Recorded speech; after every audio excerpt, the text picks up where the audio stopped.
And we are live. My name's JP Berg, and this is Dumb the Wiser. This is going to be a solo episode today, as you can see, and I'm going to be interacting with the chat. So I'm hoping we get some excellent questions, and that will dictate the quality of the show today. As always, though, considering we're starting fresh here, I'm going to have to start with a few rants. And what I've been noticing lately in Canada, there's lots of things I'm noticing, but one of the things that are standing out now is we're starting to actually see the implementation of like two-tiered justice. We had in Manitoba, Indigenous gentleman who was a murderer get a reduced sentence in lieu of the oppressive history of colonialism. It says the offender's history of victimization, trauma, and cultural disenfranchisement is intricately linked to our country's shameful legacy of colonialism and attempts at cultural genocide, says the judge. So this is just more of the typical racial struggle sessions that we should be getting used to. I can't believe so many still can't see through this. Essentially, in Canada, we've adopted this cultural Marxism. The individuals within the country are being reduced to their immutable characteristics, their skin color, and then they're being categorized. And I mean, all this does is further divide a population. Obviously, this is a tool of division, 100%, as most of the things we're seeing now.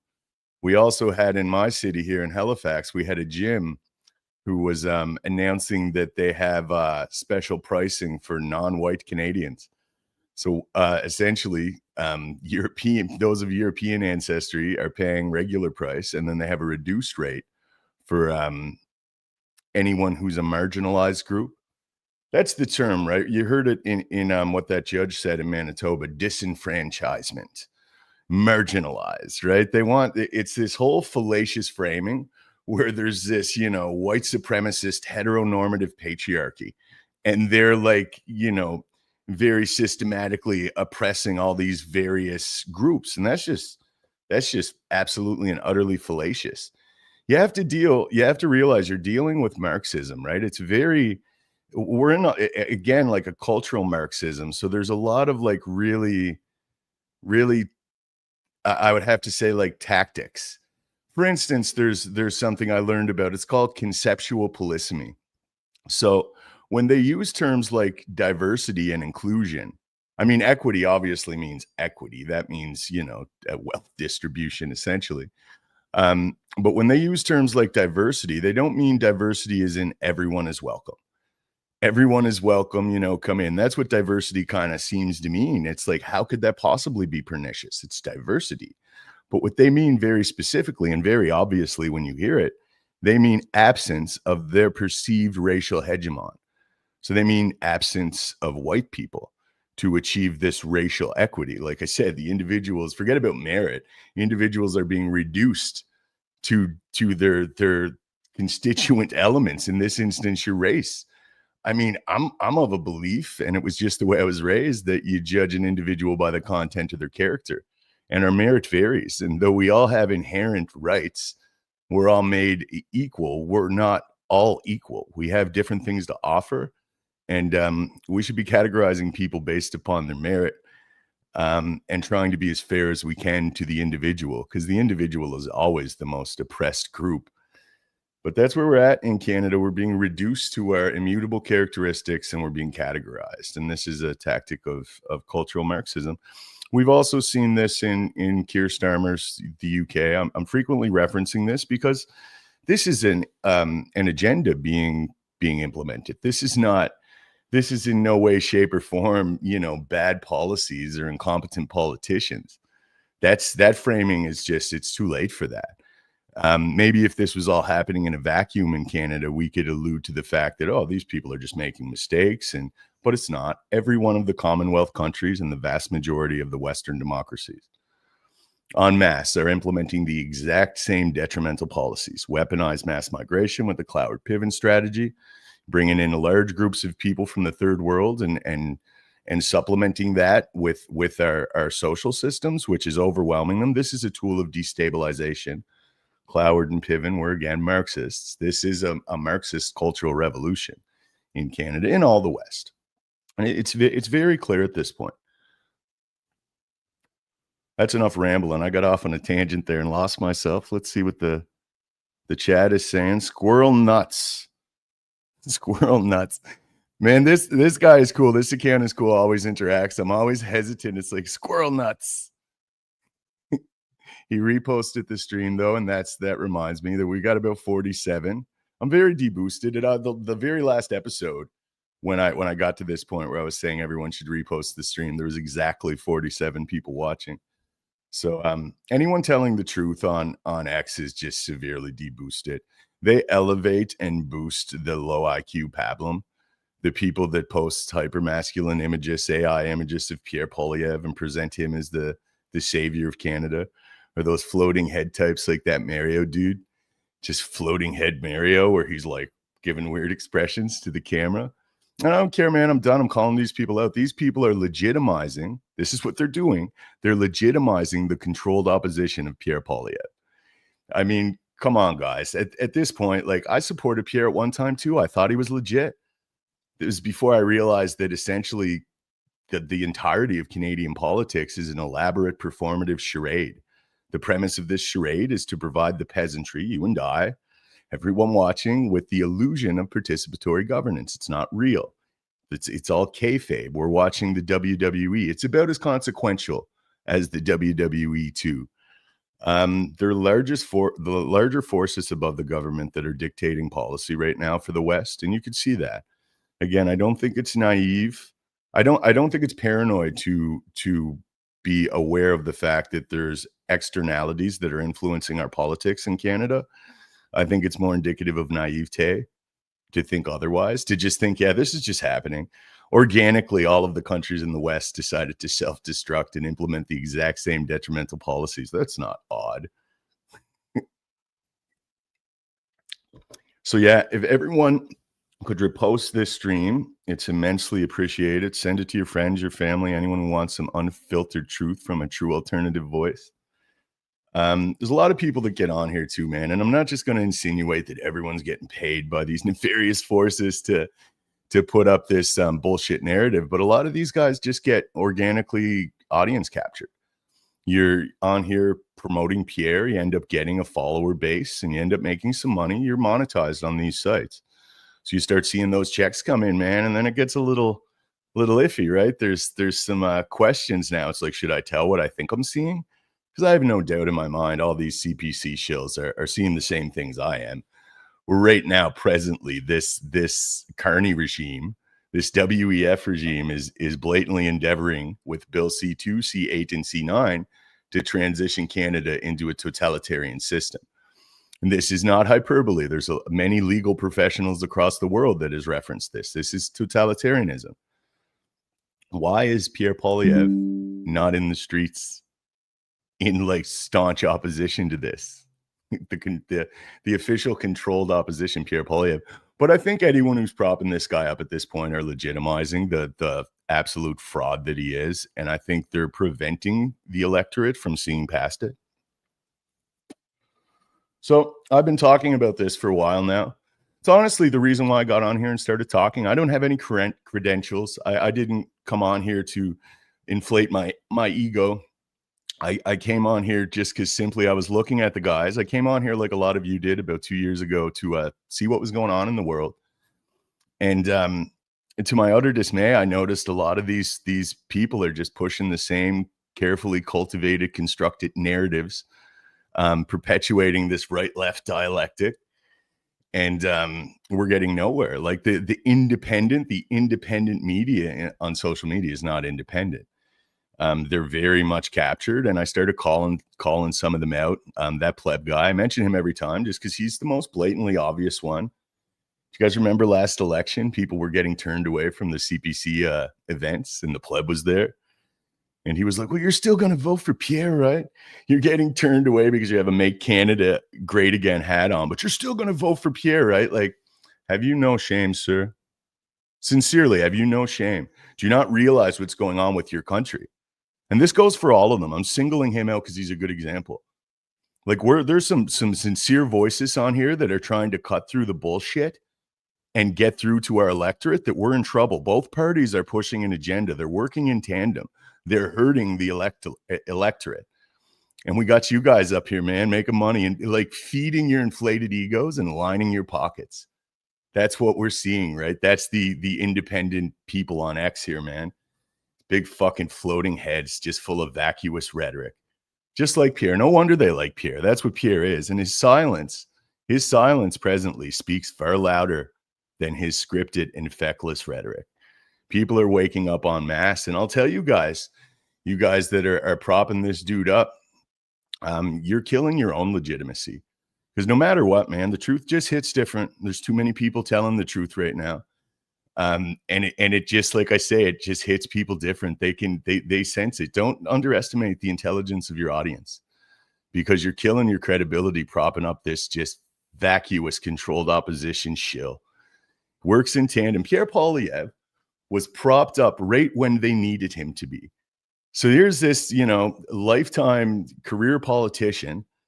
And what's happening in the world, you got to put this in context. The trucker convoy, Canadians are losing faith. There's a large contingent of our electorate that has lost faith entirely in the establishment. So now, like, there's a window for a populist party to gain relevance within the electorate. I think that the establishment was absolutely and utterly terrified of the PPC. That's why they threw the kitchen sink at them. But Pierre was propped up preemptively, and they gave him a script, man. He's playing a character. He's all of a sudden, Pierre's a populist, a career politician who's never had a real job, a career bureaucrat, is a populist. It's just outrageous, man. They put him up there because they were afraid. They knew that large contingent that was finally disenfranchised, or disillusioned, I should say, with the electorate, they were going to look elsewhere.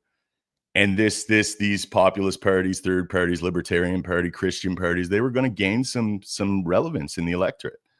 They couldn't let that happen. So what do? Distraction time, right? They prop up Pierre Poilievre like the populist Pied Piper.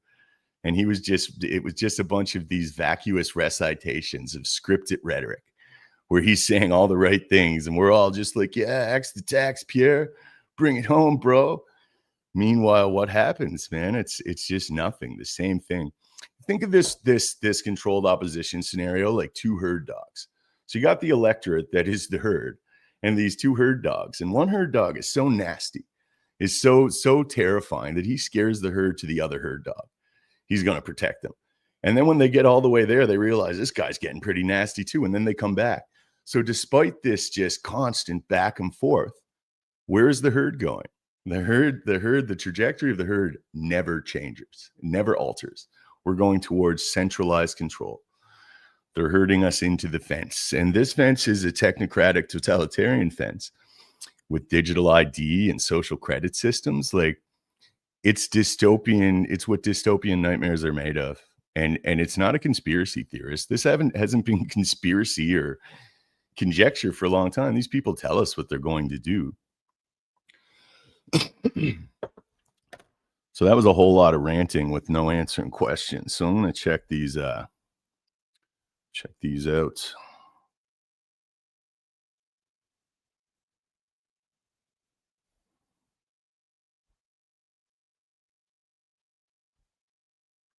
So we got Roficopter CA. You will own nothing, eat the bugs, live in a sea container, and be happy peasant. It's often funny, man. I hear so many people that the bugs obviously sound sensational. Like, I'm not going to eat the bugs, dude. It's like, okay. So what if there's a food shortage? What if you and your family haven't eaten in 5 days and they come with some cricket protein powder? I don't know. I think you're going to eat the bugs. I think you're going to eat the bugs and you're going to shut your mouth, because it's not you will own nothing and be happy. It's you will own nothing and you'll be absent recourse. So it doesn't fucking matter if you're happy. Pardon the vulgarity. It's just like, I'm just getting demoralized at people people are waking up, but not enough. Like, come on, guys. It's in our faces now. It truly is. Bill C8 and C9, C2 are representative of Canada becoming an unrecognizable totalitarian shithole. Some shade of communo-fascist hellscape. That's sincere. That's, again, it's no hyperbole. You're giving all of the power to the government. They get to set the acceptable parameters of any discourse that occurs. They can just it's I mean, hate, number one. Hate is a subjective emotional determination. It's almost a reactionary determination. You hate something. Now, there is true hatred. I'm not saying there's not, but to legislate that, you're getting into very ambiguous territory. It's very, again, it's Orwellian, because now you have a ministry of truth, right? You have this apparatus that is going to have to determine what's truth and what's hate, and truth and hate are very complicated. I mean, from an epistemological standpoint, truth and knowledge are, I mean, you just there's such a lack of understanding of just rudimentary philosophy that people don't understand a lot of things. That's not a mistake neither. That's very much by design. Look at the school curriculum. It's nothing short of pure ideological subversion. You're just inundated with Marxian conceptual framings and all of this reinterpretation of sex as gender. Gender is an abstract, fluid, and malleable, and it can be expressed in a multitude of ways, in an infinite amount of expressions. How confusing is that for a young person? I remember, I'm 42. I'm not super old. I'm pretty old though. But I remember being confused as a teenager in high school, just with the regular shit, just with regular coming of age shit. Then if they throw all that stuff at you, like, come on, man. And it's having a radicalizing effect, because again, it presents not just this absolutely and utterly fallacious conceptual framing of sex being gender and gender being fluid and malleable. It's presenting this within the context that there's some kind of, oppressive heteronormative patriarchy that is denying these individuals' existence. So it appeals to the capacity that young people have for pseudo moralism. I remember when I was young, it was Rage Against the Machine, right? Fight the system.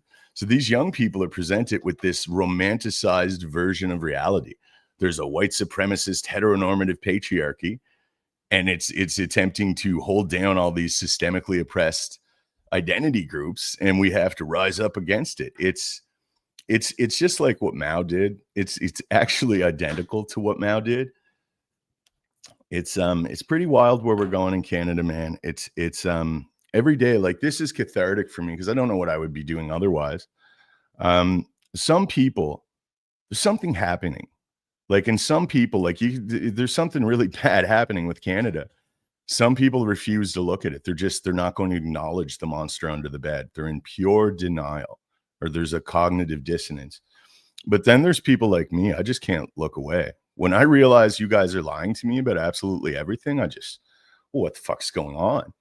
Again, pardon the vulgarity, and I pardon the informal nature of this. I have no script.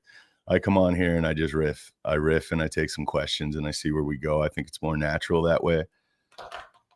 I'm not trying to present myself as this, super right all the time dude, but there's just, I'll tell you one thing, man. I'm not going to lie to you guys. I'm just not going to do it. You're getting what I genuinely think about things on here, and I don't care who I offend. The lion doesn't care what the sheep think of him. Granddaddy, was that a joint or a cigarette? It's always a cigarette, sir. I don't advocate for marijuana use. Life's hard enough. And then Wolf answers, that was a cigarette. Yeah, it's always this guy. Again, where I say it's cathartic for me to get on here and just kind of riff about how I'm interpreting everything. I also generally chain smoke for this process. So it's very self-indulgent for me. I'm very, very grateful so many of you derive something from it because you're watching. This is a good segue for me to ask y'all to share it again. When I say I'm deboosted in the algorithm, it's phenomenal sometimes. It truly is. And I know I complain about it a lot, but it's like, I've worked really hard on this, man. I want to reach the people that follow me with my information, with my content. So if you guys could like, share, interact, send it to your friends, your neighbors, your family, your grandparents, it would be immensely appreciated.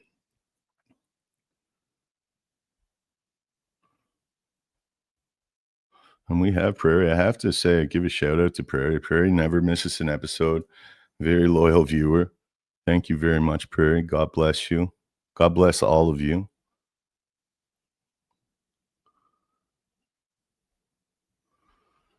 So we have Jan Ravensbergen. Are you familiar with a Substack writer known as Escape Key. I am not. I got a small Substack account to follow a few select people. Jason James, my friend. He's the main one. Honestly, I'm subscribed to his content, so I get early access and perks. But beyond that, I don't really use it. I find it's just difficult for me to navigate. I'm not super. I'm not super tech guy. Like I figured X out of absolute necessity. I'd rather play my guitar than play around with the computers.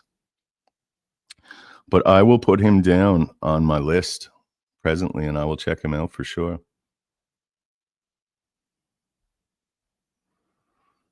Prairie, it truly is in our faces. Yeah, it is. It's never been so obvious what's going on.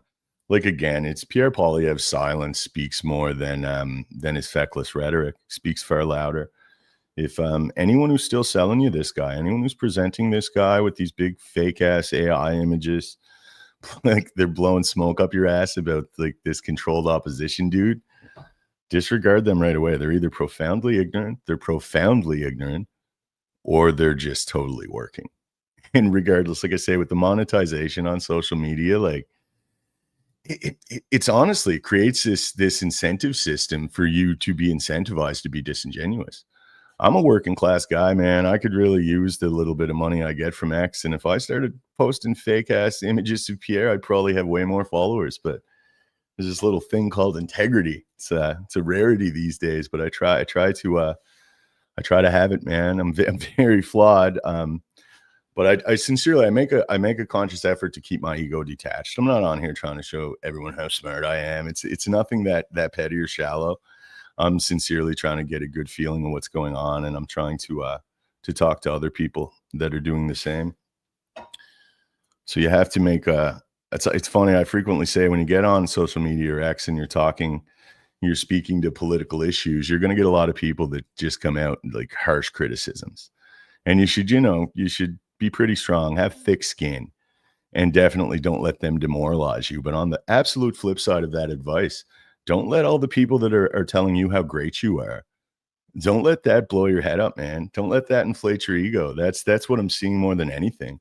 And then again, it's monetized too. So there's financial incentive, and it's just a recipe for disingenuous actors. And that's what we're seeing in the independent alternative spaces.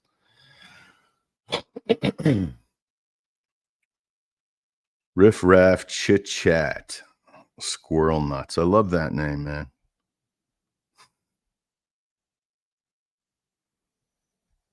So we got Jan. Pot legalization was a smart way to administer an extra layer of sedation on the population. Yeah, that too. And it took an industry, because there was a black market on marijuana, and it wasn't super. There wasn't a lot of marijuana dealers getting busted in the decade prior to in the couple of decades prior to legalization.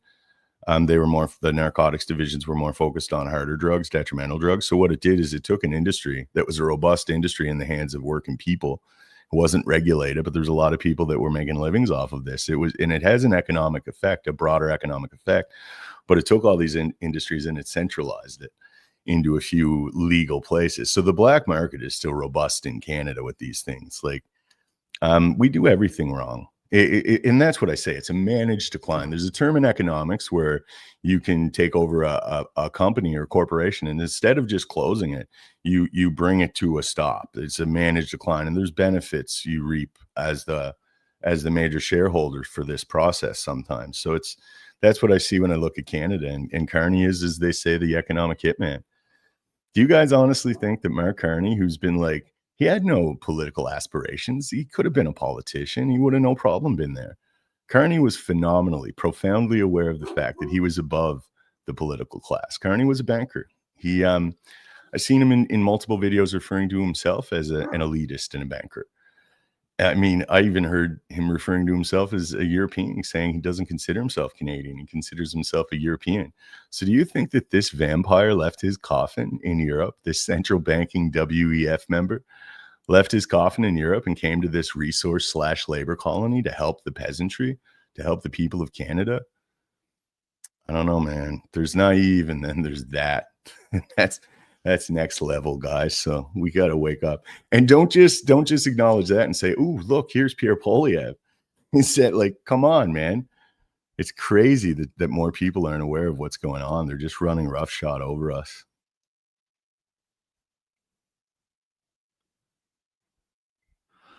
Jan, again, without being pushy, will DM a few escape key links. JP has really captured the big picture. Absolutely. I mean, there's a ton of people that are starting to put their finger on this presently, and the mechanisms and how they do it. This right-left dialectic is it's profound. I want to explain my conception of it, and I've read a lot, so I'm sure I might be borrowing things from people, but the way I see it, essentially, we're genetically predisposed to a certain temperament, and then we're temperamentally predisposed to certain political leanings. And what I mean is, they found out that people high in openness and conscientiousness tend to lean to the left. I'm sorry, openness and creativity tend to lean to the left, and people high in conscientiousness and orderliness, they tend to lean to the right. But this is like a spectrum, right? So the majority of people, I think, kind of fall in the middle of that. And then on either extreme, you have these people that are, again, they're predisposed to having these political leanings. And what they do is they utilize this against us. It's literally how they herd humanity. And they constantly they put it up. They do not want us breaking out of this framing for everything, this right left framing for everything, because if we do, essentially we're going to realize that, oh, hey, we shouldn't be looking left or right, we should be looking up. And I'm not a Marxist. I mean, you guys heard me shit all over Marxism at the first of this, but the game is rigged. The game is rigged profoundly. The fiat currency, the debt-based, usury-based currency, and that's what they know. That's why it's a great reset. If you read Carney's book Values is essentially about transitioning free market systems into what he calls human values-based systems. So again, like these words they use, diversity and human values-based systems, like they sound benign, and to the uninitiated, they might even sound potentially positive. But this is just a semantical rebranding of the same Marxism we've seen in the 20th century, which resulted in communism and fascism. I believe a fascist society is just Marxism with traditional values. I sincerely do. And I know a lot of other people have said that. I'm not claiming any of these ideas are necessarily mine. Again, it's not about me or my ego. I'm just I'm trying to interpret this in real time. And I'm doing it live a couple times a week. So tune in to Dumb the Wiser and share this post, please.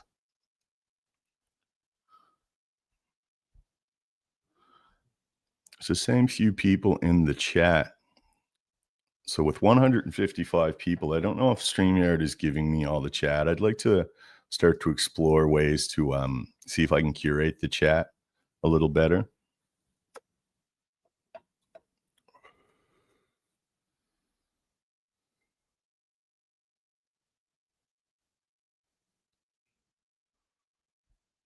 So Wolf Raylius, Escape Key has done stellar journalism on this topic. Okay, well, I've done a podcast with Wolf Raylius. Wolf Raylius is one of the more intelligent individuals I interact with on X. I very much value our discourse, so that's a major reason for me to check him out immediately. I will not forget. I will check out his articles or his content. I'd actually like to have you on again, Wolf, if you're still watching. Reach out with a DM, see if we could schedule something for next week potentially, or the week after. There's no rush. I'd like to explore some more of the conspiratorial theories behind all of this. I enjoy that, even if my audience doesn't.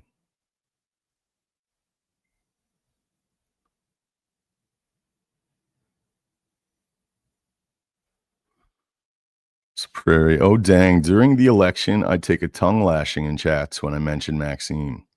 I tried to point out PP's failure as an opposition leader. 100%, man. Like I said, they were terrified of the PPC gaining relevance within the electorate. They knew they were from the outside.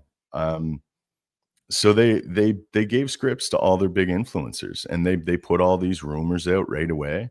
And then you see people are so malleable. People are just so programmable.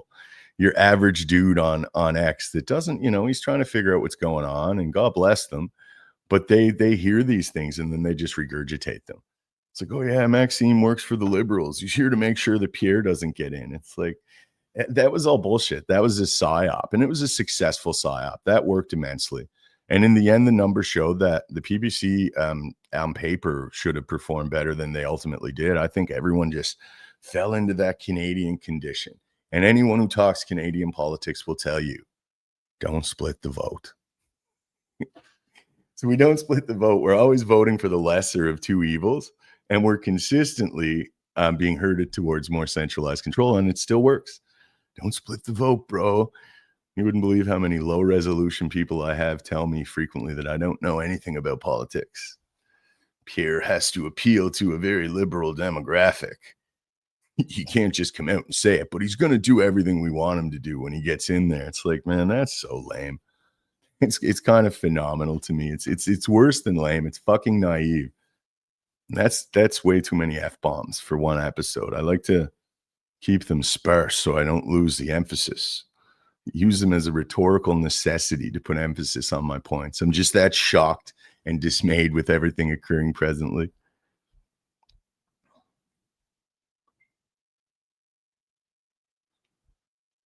No politician in Canada can be trusted until they address the matter of the crown. Yeah, 100%.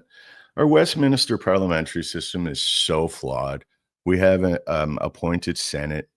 We have a governor general that's chosen and then approved by the crown. It's systemically undemocratic. And that's how I feel about it. There's a lot of people that are trying to present this now, a lot on the right, a lot on the nationalist right, that are like, yeah, no, we should be proud of it. It's like, I don't know, man.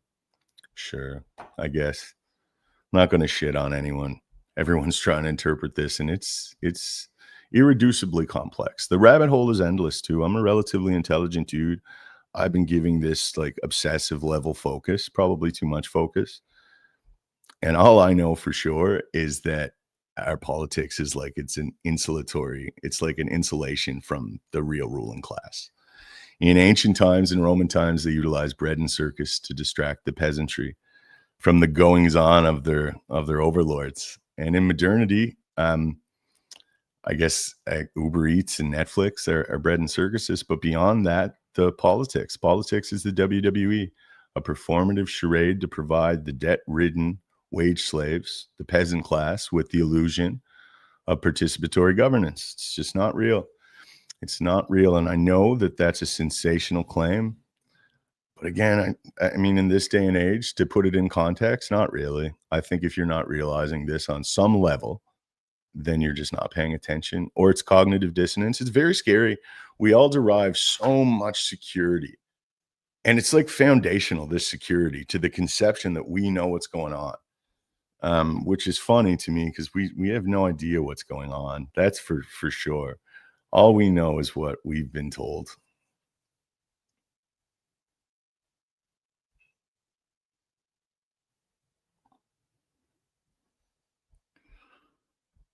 Obsessive level. Yeah, it's like obsession level, I guess.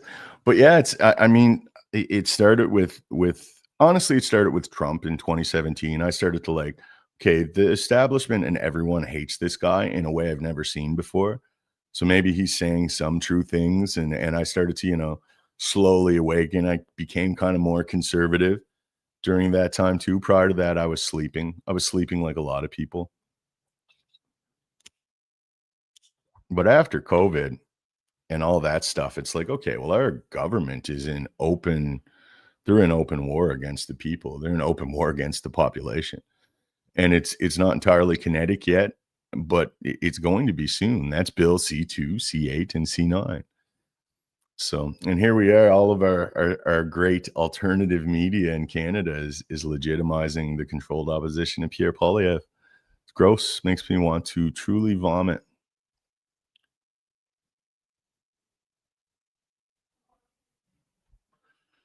Until Mr. Bernier addresses the crown and his oath to it, he is not to be trusted. Yeah, I'd like to see that too, bro. I really would. I mean, I don't really trust anyone, and it's not that I'm this cynical dude. I'm a religious guy. I'm Catholic. I believe in good. I believe in God. I'm not a cynic, but you'd have to be just exceptionally naive to trust a politician, to trust anyone in power. Like, we scrutinize power. We don't blindly trust power. And it's not that we're being paranoid for it. It's just that the way to do it. We don't worship our public servants. They're public servants. We scrutinize them. And if you're supporting a party and someone criticizes your leader, don't jab back. We have a proclivity to naturally jab back. It's our tribalism. But you should ensure that there's a good answer for the criticism and be cordial with people. Because I'm telling you, man, this division is how they hurt us. And when you look at humanity, when you take a look broadly at humanity, those are functional aspects of our social nature. So we've been hacked. Humanity has been hacked by the elites, and they've rigged the game immensely so. And it's not people get caught on one little end of it all, man. And it's like they want to blame someone. You want to put the blame on someone. It's the Muslims, it's the Jews, it's the Christians, it's the indigenous, it's the immigrants, it's the everything, right? It's we're divided based upon every variable metric, even age. Gen Z thinks it's the boomers. Boomers likely think it's Gen Z, and we're divided. And while we're doing this, we're not looking up. We're not realizing that no matter what, and this even goes for the left-right divide, which is immensely polarized right now. They prop up these like culture war issues to fuel the dialectic, to fuel the division. They don't care which side of these issues you're on, as long as you're divided. These are tools of our conditioning, tools of our control.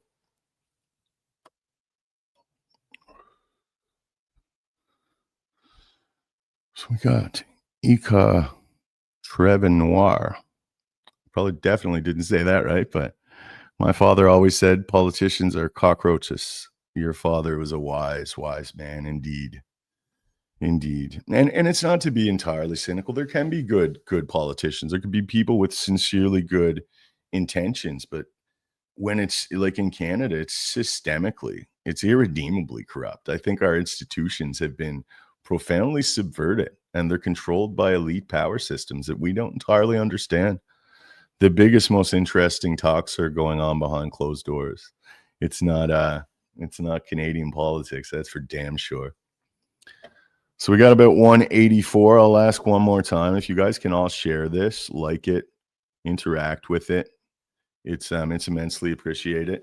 People that are on here presently trying to speak the truth are truly deboosted. I don't know how it's done. I don't know if it's a targeted campaign from people or if it's something with the algorithm. I fear that the Canadian government has already given X a list and they're complying in some way, because they do that in different countries, for sure. But I mean, it's like I say, I might be deboosted on X, but I'm invisible on other platforms. I have a TikTok account and a YouTube account, and it's just immensely deboosted.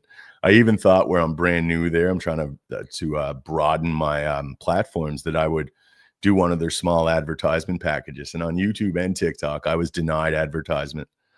I guess it's just too much truth for them to sell. Regardless, though, I'm truly grateful that all of you derive something from this show. I try to keep it loose. I try to be as sincere as I can and give you my honest takes. And I keep it live because, I mean, if I'm going to read a script, if I'm going to write, like, I could write fairly well. I could come on here and it would just be this rigid recitation of my own words. Like, I would just write a post. If I'm going to, make my little set and set up and speak to you guys, I'm just going to speak to you guys. And I love the interactive nature. I do promise in the future I will become more efficient with navigating the chat, because something's odd with StreamYard. I don't think I'm getting everything. And the questions really dictate the direction of the show. They sincerely do. And I love that aspect of it. That's what really keeps me doing it. But with that said, it's been lovely. I like to keep these pretty short, these solo runs. I will be back tomorrow with my good friends Payman Ascari and Chris Erickson for our new podcast, which is called The Philosopher, the Stoic, and the Teddy Bear. I know that's a mouthful, but that is every Tuesday. It's on X, YouTube, Rumble, all the usual suspects. And yeah, we do that at 3 p.m. Eastern. So if you guys want to check that out, that's tomorrow. I have a lot of fun with this project. I really like these guys. And just how I was just saying with me, man, I keep it loose. It's interactive with the people. That's how we do it with the three of us. So the three of us will have a section in the show where we're fielding questions from the chat. So yeah, if you guys want to check that out, that would be immensely appreciated as well. And I'll be back with Dumb the Wiser probably Wednesday or Thursday. I'll let you guys know once I figure that out, but there will be another episode this week.